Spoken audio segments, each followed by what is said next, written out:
रहीम अस्सलाम वालेकुम व्यूअर्स। आज की वीडियो लेक्चर में हम पढ़ेंगे रियल एंड अपेरेंट वेट के बारे में। तो रियल वेट अगर मैं सिंपल वर्ड्स में बताऊं तो रियल वेट वो वेट होता है। वेट क्या होता है? ग्रेविटेशनल पुल होता है ना एक्चुअली। तो दो तरह के वेट्स होते हैं, रियल एंड अपेरेंट वेट। ठीक है, तो रियल वेट वो वेट होता है जब ऑब्जेक्ट जो है ना, जब वो रेस्ट में ज़मीन के ऊपर खड़ा है तो उस टाइम जो उसका वेट है वो उसका रियल वेट है। ठीक है, रियल वेट है उस टाइम उसका।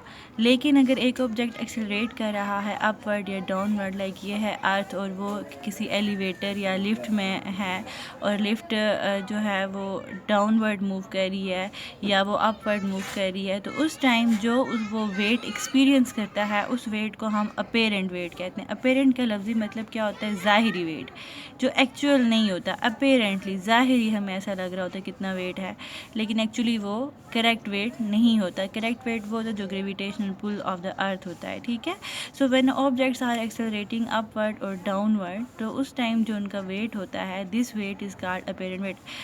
ऑब्जेक्ट यहाँ पे वो बंदा एलिवेटर में खड़ा हुआ है स्टिल, लेकिन एलिवेटर तो मूव कर रही है ना अपवर्ड या डाउनवर्ड। तो जैसे आपने अक्सर एक्सपीरियंस किया होगा, जब आप एलिवेटर में खड़े होते हैं और एलिवेटर ऊपर की तरफ जाती है तो आपको अपना वेट ज़्यादा लगने लगता है, और जब अगर वो नीचे की तरफ आ रही हो तो आपको अपना आप हैवी लगे, जैसे आप ज़्यादा फोर्स लगा रहे हो एलिवेटर की फ्लोर के ऊपर। ठीक है, तो इसको हम कहते हैं अपेरेंट वेट। तो ये इसकी सिंपल सी एक्सप्लेनेशन है। अब हम इसको पढ़ते हैं कि इसको हम पढ़ेंगे कैसे। It is the gravitational pull of the earth, जैसे कि मैंने बताया, it is called the real weight. ठीक है, the weight of an object on the surface of the moon is the gravitational pull of the moon of the object. This is simple. Apparent weight क्या होता है? Weight of an object is measured by spring. Apparent weight वो weight जिसको spring balance की मदद से जो है वो मेजर किया गया। The reading of the spring balance when an object is accelerating up और down is called apparent weight को हम स्प्रिंग बैलेंस से मेजर करते हैं। And when an object is moving up, देखो एक तो वो होता है ना, एक तो वेट मशीन जिसके ऊपर आप खड़े होकर अपना वेट करते हो, तो वो आपका रियल वेट होता है। लेकिन जो स्प्रिंग आप अगर एलिवेटर के अंदर खड़े हैं तो उस टाइम जो वेट है वो अपेरेंट होता है, उसको हम स्प्रिंग बैलेंस से मेजर करते हैं। Apparent weight is equal and opposite to the force required to stop it from falling in the frame of the reference. ठीक है, तो बस इसको आप छोड़ें, बस ये इसकी डेफिनेशन याद कर लें। इसके बारे में मज़ीद हम मैथमेटिक्स पढ़ते हैं। तो अब हम पढ़ते हैं apparent weight of an object in a lift. तो consider the apparent weight of an object of mass M suspended. एक ऑब्जेक्ट जिसका मास एम है, सस्पेंडेड बाय आ स्ट्रिंग जिसके अंदर टेंशन टी है, इन अ लिफ्ट के अंदर है। So in the figure the tension T in the string can be measured with the help of the spring balance. ठीक है, हम स्प्रिंग बैलेंस की मदद से टेंशन टी, और ये बंदा खड़ा है ऑब्जर्व करने के लिए। केस 1 क्या होता है? When the lift is at rest और moving with uniform velocity. At rest है या वो मूव कर रही है यूनिफॉर्म वेलोसिटी के साथ, तो उस टाइम क्या होता है? When the lift is at rest, Newton second law tells us that acceleration of the object is zero। ठीक है, और अगर बॉडी यूनिफॉर्म वेलोसिटी से मूव कर, यूनिफॉर्म वेलोसिटी का मतलब ये होता है कि ना उसका जो मैग्नीट्यूड है उसमें भी कोई चेंज नहीं आ रहा और उसकी डायरेक्शन में भी कोई चेंज नहीं आ रहा, तो उस time acceleration zero. So the net force become zero, क्योंकि वो नॉन एक्सेलरेटिंग है ना, मतलब बॉडी भी रेस्ट में है, तो नॉन एक्सेलरेटिंग है। F W is a gravitational force acting on the object and T is a tension force on the string. तो टी माइनस डब्ल्यू मतलब टी जो है, और दो फोर्स हैं, टी भी एक फोर्स है और वेट भी एक फोर्स है। T is a tension force, W is a weight force. तो इन दोनों को उसने माइनस किया है क्योंकि ये दोनों ऑपोजिट अपवर्ड डायरेक्शन में है, डब्ल्यू डाउनवर्ड डायरेक्शन में है। ठीक है, and this sum of two forces is equal to F is equal to M A. ठीक है, ये भी एक फोर्स है ना, तो एक्सेलरेशन जीरो है, तो उस time T is equal to W. तो मतलब कि hence the result of the apparent weight of an object is equal to the real weight. This is the real weight and this is the, कहते हैं कि apparent weight जो है वो just equal to the real weight है, और real weight to the for the observer inside, इस जो लिफ्ट के अंदर खड़ा है। अच्छा, फिर केस 2 क्या है कि when the lift is moving upward, अब किसी एक्सेलरेशन से लिफ्ट अपवर्ड मूव कर रही है, तो उस टाइम क्या होता है? So upward force of tension T is greater than downward force. तो इस केस में जो अपवर्ड फोर्स है वो बड़ी हो जाएगी और डाउनवर्ड फोर्स जो कि वेट फोर्स है वो कम हो जाता है। तो आप क्या करोगे यहाँ पे? अब आपने क्या करना है, यहाँ पे T minus W is equal to M A. Again आपने वही किया। अब पिछले केस में तो एक्सेलरेशन जीरो था क्योंकि लिफ्ट जो थी वो रेस्ट में थी या वो यूनिफॉर्म वेलोसिटी से मूव कर रही थी, लेकिन यहाँ पे आप एक्सेलरेशन को जीरो, यहाँ पे एक्सेलरेशन एग्जिस्ट करता है, तो टी इज़ इक्वल टू ये। और जैसे कि उसने यहाँ पे पहले बता दिया कि tension is greater than the downward force. Downward force is W, T is the upward force which is tension force. तो ग्रेटर है तो ज़ाहिर बात है it is equal to summation of two things, तो ये शो करता है कि टी इज़ ग्रेटर।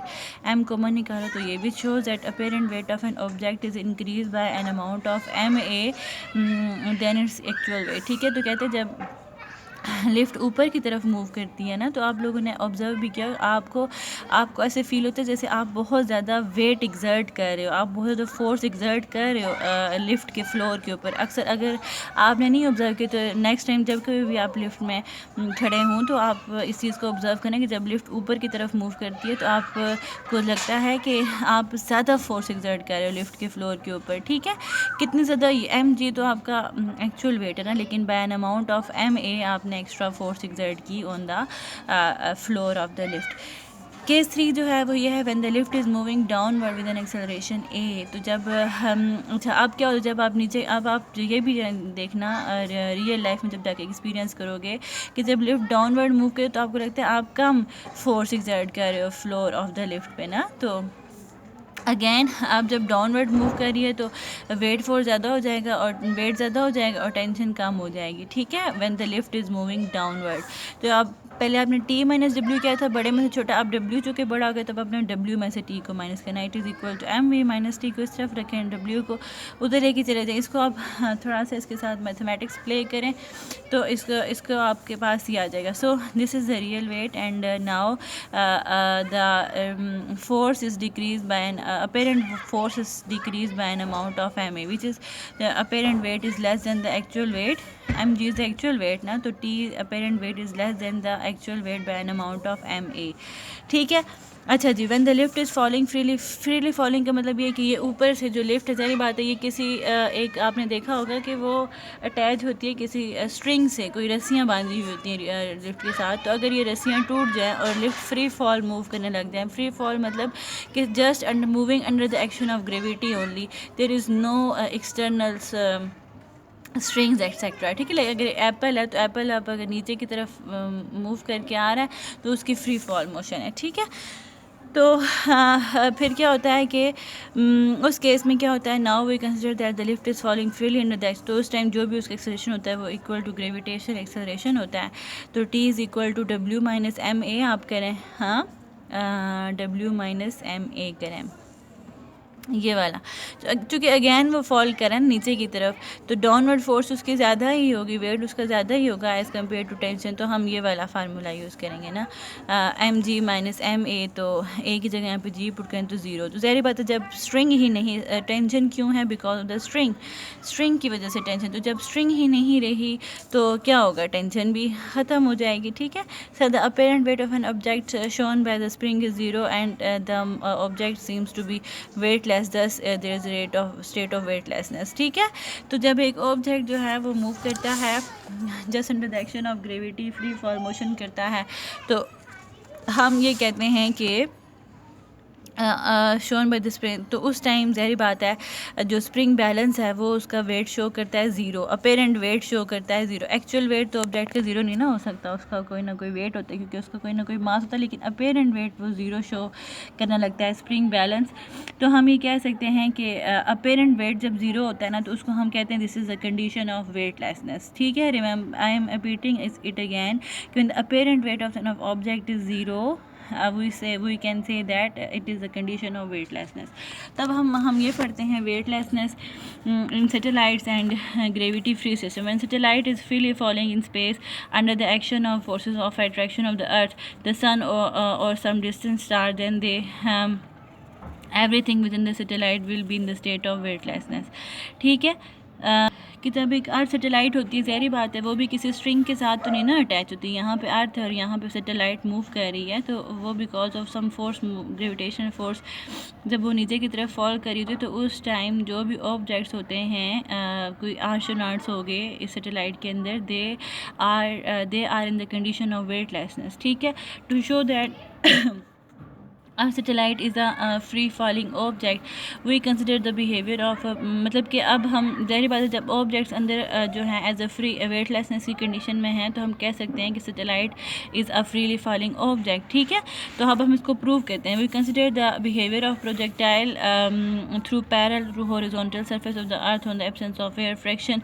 ठीक है, if the projectile is thrown successfully at larger speed, अगर आप उसको लार्जर स्पीड पे थ्रो अप करो, मतलब अपवर्ड थ्रो करें उसको लॉन्च करने के लिए, then during its free fall the earth the curvature of part decreases with increasing horizontal speed. If the projectile is thrown fast enough parallel to the earth, the curve of the path will match the curvature of the earth as shown in the figure 1. In this case, the projectile will start orbiting around the earth.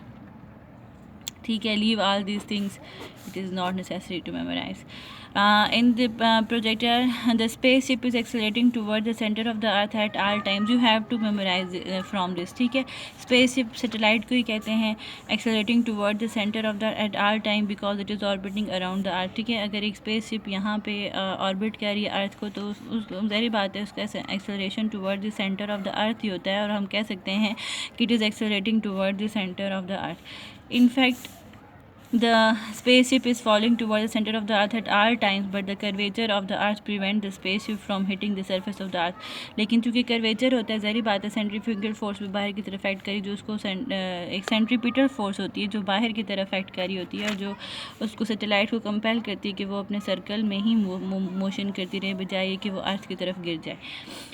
As spaceship are like free falling objects, तो are objects inside, तो spaceship के अंदर जितने भी objects होते हैं astronauts वगैरह वो सब वेटलेसनेस की कंडीशन में होते हैं. वेटलेस मीन्स के apparent weight of all the objects inside the satellite is zero. Thus no force is required to hold an object falling in the frame of reference if space satellites. ठीक है, सही system is called gravity free system. तो हम कह सकते हैं no force is required to hold an object following in the frame of reference of the space satellites.